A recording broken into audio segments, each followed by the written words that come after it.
Okay, so before we even start talking about Rachel, obviously we don't know that much about her. Like, we do know, obviously, stuff from the main story and from what SIU has said, but the rest of it is really just implications because the character of Rachel is one that is very shrouded in mystery, right? There's constantly something we don't know about her. Why is she doing this? What's her true goal? Because we find out, okay, she wants to, like, see the stars or, like, become a star, but, like, what does that mean? Because obviously there has to be some deeper meaning, right? So today we're gonna break down what we do know about Rachel and then some sort of like theories or maybe some things we can imply from what we've seen in the comics. So basically everything that we do know about Rachel. So right off the bat, she's easily the most hated character in Tower of God, but you didn't need me to tell you that. But did you know that SIU actually said at one point that Rachel is his favorite character?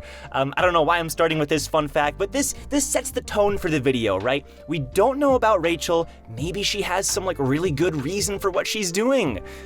And it'll excuse that's not gonna happen, bro. She's the worst. So obviously, Rachel, for some reason, became Bomb's caretaker, his friend, his everything, his light.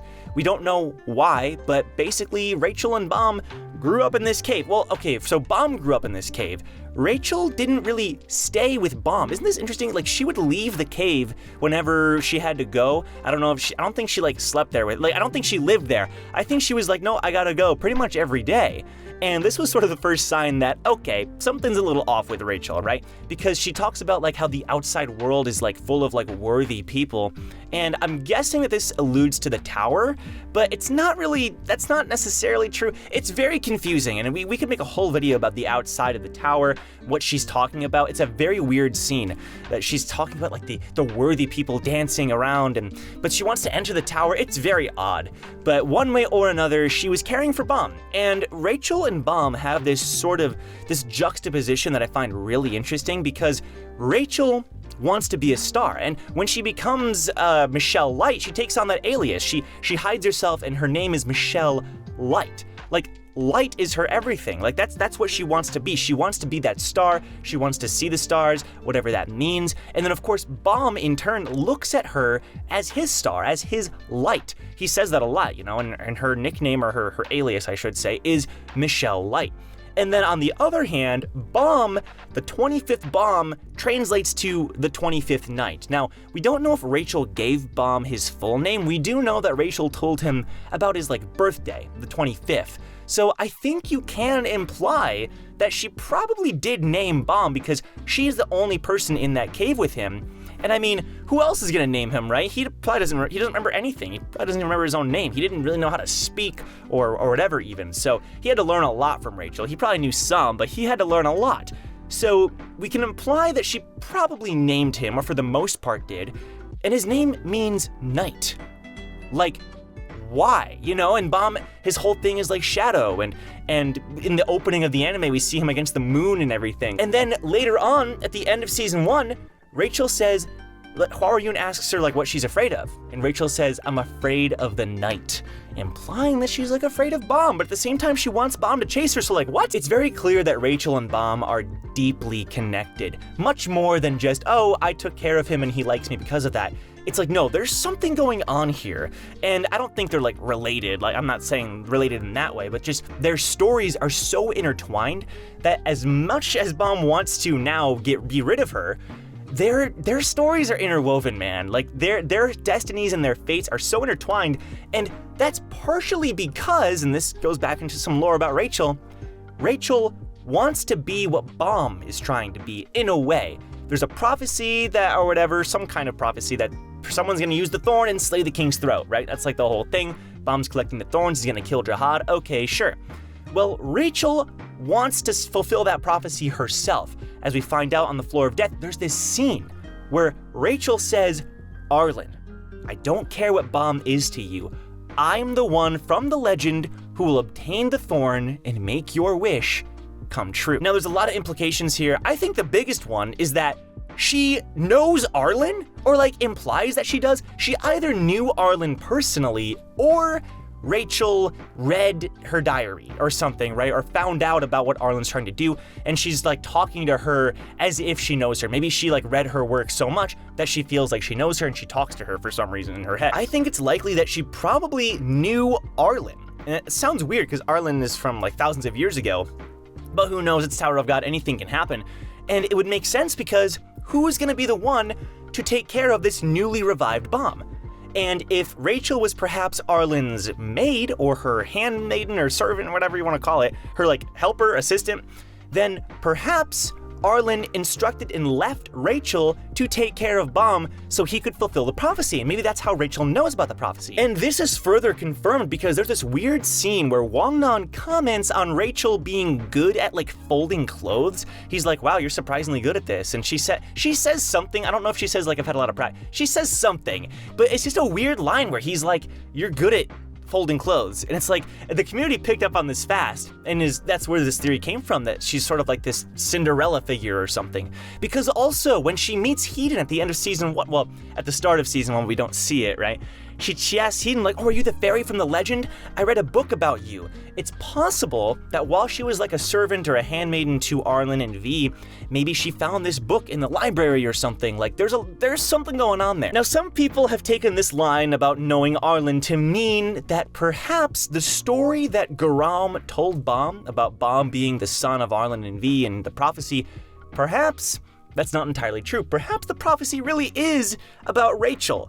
Now that would mean that Rachel was the daughter of Arlen and V, which doesn't make any sense. There's theories about that for sure, and I do like the theory, but it was pretty much 100 per 1000% deconfirmed when Gustang calls Bomb son of V, and then Jahad looks at Bomb and says, you know, those eyes, I thought I killed you before. So Bomb is clearly the child. However, I think Rachel is involved in that somehow. It's just sort of, it's ambiguous what it is. But one way or another, Rachel has entered the tower. She came to this deal with Hedon. For some reason, Hedon wanted to use Rachel. I don't know. He must have seen some potential within her to get his work done, because he sends Ghost up with her to protect her. And essentially, Rachel ends up working with Bug to achieve her shady goals. That's what I have written down here, her shady goals. We don't entirely know what that is. I mean, obviously she wants to reach the top of the tower, she wants to get the thorn, but like, I don't know, we don't really know entirely how she plans to do that. She's good. I have to give Rachel some credit, right? Because Rachel is an average person with below average most everything, or average everything, right? But she is charismatic, and she may not seem like it, but she's pretty good at getting people to do what she wants, and a lot of the time she uses something to make them. Like, for example, Joaquin or White. Like, White obviously didn't want to work with Rachel. He wasn't like charmed by Rachel, but she was able to manipulate him into joining her group. Same for the rest of the members of Fug. Same for Yura, right? Yura's the big one. Yura is basically Rachel's main girl, her girlfriend pretty much. She'll do anything for Rachel.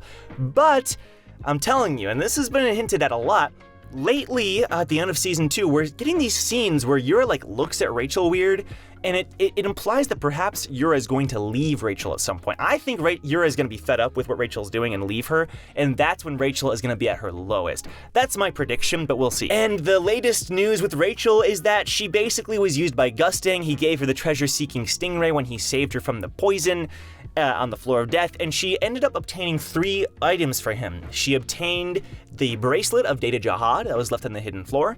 She obtained Wangnan's Jahad ring, which is very important, obviously, and she obtained Urik's ankle bracelet, I think. I tried to figure this out, and that's what I'm seeing. That's the general consensus, and I guess there's a picture that shows it. It's kind of ambiguous, but she obtained a 3rd thing, probably Urik's ankle bracelet for some reason.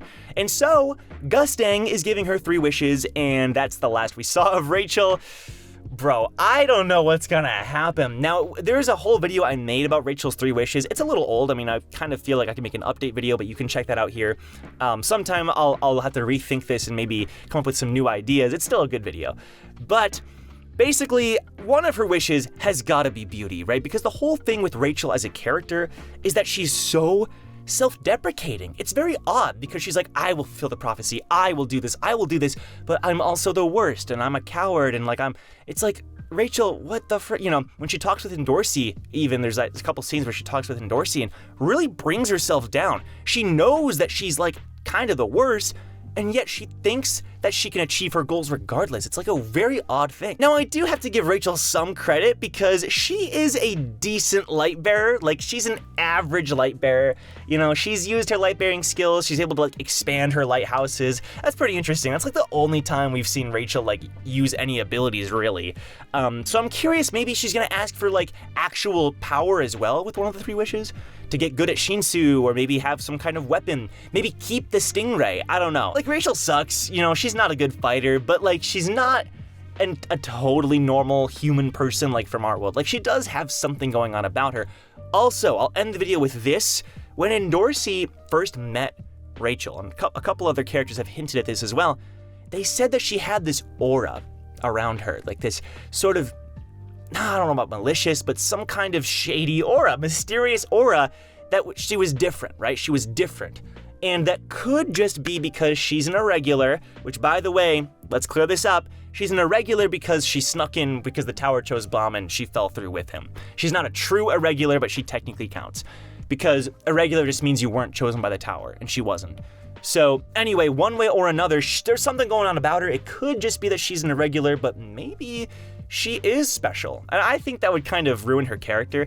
SIU has said that there's a lot going on with her that we don't know about. That's why she's his favorite, partially. I feel like she's just a normal person who is able to manipulate people and use various means to achieve her goals. Like, and she's also just lucky. She calls herself unlucky. She's extremely lucky to be where she is. The Gustang wishes, getting all those allies on her side, and friggin' all these things that line up for her. She's extremely lucky, so yeah. Thanks for watching, everybody. Hope you enjoyed the video. I'm sure I missed something, so if I did, let me know down below. What are your favorite things about Rachel? Hey, that's a good question, right? You gotta include something in the comments. Come on, favorite thing about Rachel. And if you enjoyed the video, please leave a like and subscribe, because daily content here on the channel, mostly Tower of God. It's a lot of fun, and the channel is growing like crazy, so if you wanna hop on board, that'd be super fun. Patrons, thank you guys so much for your continuous support. Each and every one of you is awesome, and I appreciate you. You allow me to make videos, and you also have some great video suggestions as well, so I really appreciate you guys. And with that, I'll see you guys in my next Tower of God lore video. Take care.